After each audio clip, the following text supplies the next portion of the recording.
Elijah Hewitt out, of course, with that with head from that massive hit from Jordan De Goey. Jordan, like we sort of said in the start of the podcast, Jordan De Goey likely to miss. How many do you think? I'm going to say around about 4 weeks. Can I just say, I wasn't surprised by this. It's Perth has the same time zone as Bali. Coincidence? I think not. So I'm going at least 3. The media, I think, wants it to be 5 or 6. I heard some people say they want it to be a couple of months. I believe you're going to love this one, but I believe Dom Sheed came out and said that he said it'd be good to see him rubbed out for 1 or 2 months. Oh, of course he said that. He's got half a lemon in his head. Half a lemon in his head.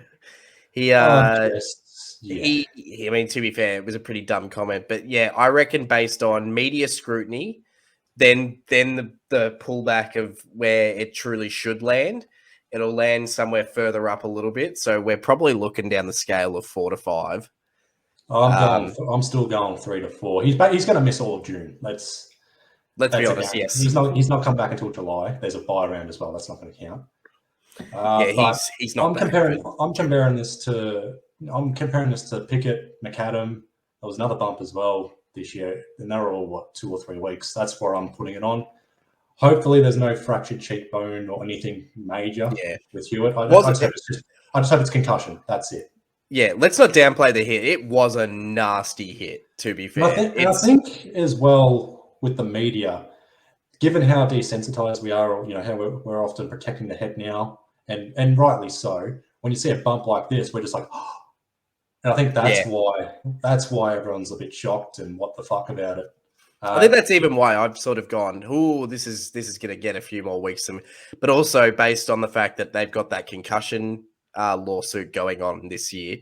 Okay, you and I are fans of wrestling. So we can sort of go, we have this weird perspective on concussion stuff to begin with, because we literally watched the business of that be affected by concussions for such a long time. So seeing some of these things happen with the AFL, where they're suspending people for longer to realistically look like they're doing something, because we all know, let's be honest, I reckon this will happen as well. The second all the concussion lawsuits are settled, all of this will settle down. It just will. It may not go back, but it will settle down a lot more. We won't see players getting rubbed out for as minute stuff. Now, I'm someone that agrees with protecting the head, but some of these suspensions we've had this year have been a little bit ridiculous. I think we can all agree with that.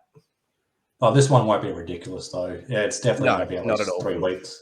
But De Goey's got a bit of history with this. 2021, he got suspended for a bump on Oliver, and last year he got suspended for a sling tackle on Dangerfield. So he's got to fix that issue.